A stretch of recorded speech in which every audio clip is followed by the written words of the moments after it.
ഇന്ന് നമ്മൾ ഡിസ്കസ് ചെയ്യുന്നത് +2 ഫിസിക്സിലെ ചാപ്റ്റേഴ്സും അതിലെ ഇമ്പോർട്ടൻസ് ആയിട്ടുള്ള ടോപ്പിക്സുമാണ്. അപ്പം ഫസ്റ്റ് ചാപ്റ്റർ എന്ന് പറയുന്നത് ഇലക്ട്രിക് ചാർജസ് ആൻഡ് ഫീൽഡ്. ഇതിനകത്ത് മെയിനായിട്ട് ഉള്ള ടോപ്പിക് എന്ന് പറയുന്നത് ഗോസസ് ലോയും കൂളംസ് ലോയൊക്കെയാണ്. അതുമായിട്ട് ബന്ധപ്പെട്ട പ്രോബ്ലംസൊക്കെ ചോദിക്കും, ഫൈനൽ പരീക്ഷയ്ക്കും അത് ചോദിക്കുന്നതാണ്. പിന്നെ ഉള്ളതെന്ന് പറഞ്ഞത് രണ്ടാമത്തെ chapter electrostatic potential and capacitance ആണ്.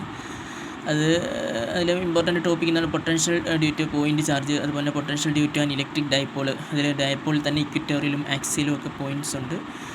ആ ടോപ്പിക്സ് ഒന്ന് നല്ലതുപോലെ നോക്കുക. അതിനകത്ത് ഇമ്പോർട്ടൻസ് ആയിട്ടുള്ള പ്രോബ്ലം ബേസ്ഡ് ക്വസ്റ്റ്യൻ ചോദിക്കും. മൂന്നാമത്തേന്ന് പറയുന്നത് കറണ്ട് ഇലക്ട്രിസിറ്റിയാണ്. കറണ്ട് ഇലക്ട്രിസിറ്റിയിൽ അത്യാവശ്യം കൊച്ചു ക്വസ്റ്റ്യൻ ആൻസറുകൾ ചോദിക്കാം. അതോടൊപ്പം മെയിനായിട്ടുള്ളതാണ് വീറ്റ്സ്റ്റോൺസ് ബ്രിഡ്ജ്, അതുപോലെ തന്നെ പൊട്ടൻഷ്യോമീറ്റർ, ക്രിച്ച്ഹോഫ് ലോ ഒക്കെ. പൊട്ടൻഷ്യോമീറ്ററൊക്കെ നമുക്ക് ലാബ് ചെയ്യാനായിട്ടുണ്ട്. അടുത്ത നാലാമത്തെ ചാപ്റ്റർ എന്ന് പറയുന്നത് മൂവിങ് ചാർജസ് ആൻഡ് മാഗ്നറ്റിസം ആണ്. അതിനകത്ത് Biot Savart's law, magnetic field on the axis of circular loop, Ampere circuit law, അതുമായിട്ട് ബന്ധപ്പെട്ട പ്രോബ്ലംസ്, അതൊക്കെയാണ് ഇമ്പോർട്ടൻ്റ് ആയിട്ടുള്ള ടോപ്പിക് എന്ന് പറയുന്നത്. അത് കഴിഞ്ഞിട്ട് അടുത്ത അഞ്ചാമത്തെ ചാപ്റ്റർ എന്ന് മാഗ്നറ്റിസം ആൻഡ് മാറ്റർ. അത് അത്യാവശ്യം നമുക്ക് ജസ്റ്റ് ഒന്ന് വായിച്ച് നോക്കിയാൽ മനസ്സിലാവുന്ന ചാപ്റ്ററാണ്, വലിയ പ്രശ്നങ്ങളൊന്നുമില്ല. പിന്നെ ഉള്ളതെന്ന് പറഞ്ഞാൽ ഇലക്ട്രോ മാഗ്നറ്റിക് ഇൻഡക്ഷനാണ്. അതിനകത്ത് ലെൻസ് ലോ ഉറപ്പായിട്ടും ചോദിക്കുന്നതാണ്, ലെൻസ് ലോ. അതുപോലെ തന്നെ മ്യൂച്വൽ ഇൻഡക്ഷൻ, സെൽഫ് ഇൻഡക്ഷൻ, ഈ ഏരിയയിൽ നിന്ന് കുറച്ച് ക്വസ്റ്റ്യൻസൊക്കെ ചോദിക്കും. അതുപോലെ ഏഴാമത്തെ ചാപ്റ്റർ എന്ന് പറയുന്നത് ഓൾട്ടർനേറ്റിംഗ് കറണ്ടാണ്. അതിനകത്ത് RMS വാല്യൂ, അതുപോലെ കുറച്ച് സർക്യൂട്ടുകളുണ്ട്, LC സർക്യൂട്ട്, LCR സർക്യൂട്ട്, അതേപോലെ തന്നെ കുറച്ച് ട്രാൻസ്ഫോമർ, അങ്ങനെയുള്ള കുറച്ച് കാര്യങ്ങളും ഒക്കെ ഉണ്ട്. അപ്പോഴത് പഠിക്കുക. അത് പിന്നെയുള്ളതെന്ന് പറഞ്ഞാൽ എട്ടാമത്തെ ചാപ്റ്ററാണ്. അതിനകത്ത് എട്ടാമത്തെ ചാപ്റ്റർ വെരി ഇമ്പോർട്ടൻ്റ് ആണ്. മാക്സ്വെൽസ് ഇക്വേഷൻ എന്ന് പറയുന്നത് ഒരു 4 ഇക്വേഷൻ ഉണ്ട്, അത് ഡിറൈവ് ചെയ്തെടുക്കുന്നത്.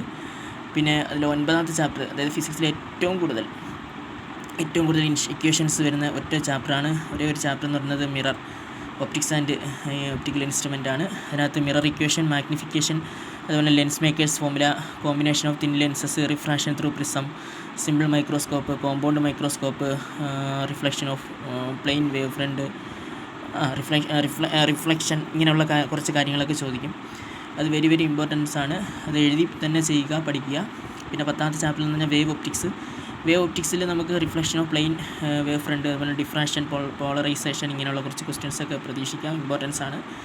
അതുപോലെ തന്നെ 11ാമത്തെ chapter dual nature of radiation and matter ആണ്. അതിനകത്ത് കുറച്ച് കാര്യങ്ങളെ പറയുന്നുള്ളൂ. അതിനകത്ത് ഫോട്ടോ ഇലക്ട്രിക് ഇഫക്റ്റ്, അത് അതിൻ്റെ ഡെറിവേഷൻ, കുറച്ച് കാര്യങ്ങളൊക്കെ ഉണ്ട്, അതൊക്കെ ഒന്ന് പഠിക്കുക.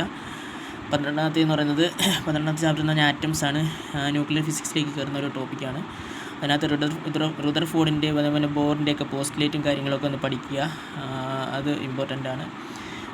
കുറച്ച് പ്രോബ്ലംസൊക്കെ അതുമായിട്ട് ബന്ധപ്പെട്ട് ചെറിയ വൺ വേർഡ് പ്രോബ്ലംസൊക്കെ ചിലപ്പോൾ ചോദിച്ചെന്ന് വരും. പിന്നെ ഉള്ളതെന്ന് പറഞ്ഞത് 13ാമത്തെ ന്യൂക്ലിയ എന്ന് പറയുന്ന ചാപ്റ്ററാണ്. അതിനകത്ത് മാസ് ഡിഫക്റ്റ്, ബൈൻഡിങ് എനർജി, അതേപോലെ half life, alpha decay, Q value എന്ന് പറഞ്ഞ കുറച്ച് ടോപ്പിക്സൊക്കെ, അതൊക്കെ ഇമ്പോർട്ടൻ്റ് ആണ്, അതൊക്കെ ഒന്ന് പഠിക്കുക.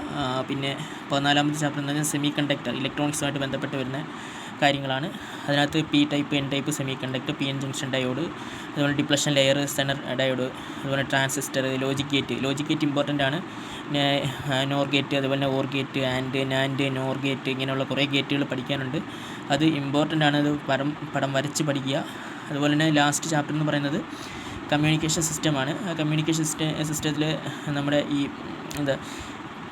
മോഡുലേഷൻ, കാരിയർ വേവ് എങ്ങനെയാണ് ക്യാരി ചെയ്യുന്നത്, അതിൽ നിന്ന് ഡിറ്റക്റ്റ് ചെയ്യുന്നത് എങ്ങനെയാണ് വേവിനെ, ആംപ്ലിഫിക്കേഷൻ, അതുപോലെ തന്നെ മോഡുലേഷൻ, ആംപ്ലിറ്റ്യൂഡ് മോഡുലേഷൻ, ഇങ്ങനെയുള്ള കുറച്ച് ടോപ്പിക്സും കാര്യങ്ങളൊക്കെ ഉള്ളതാണ്.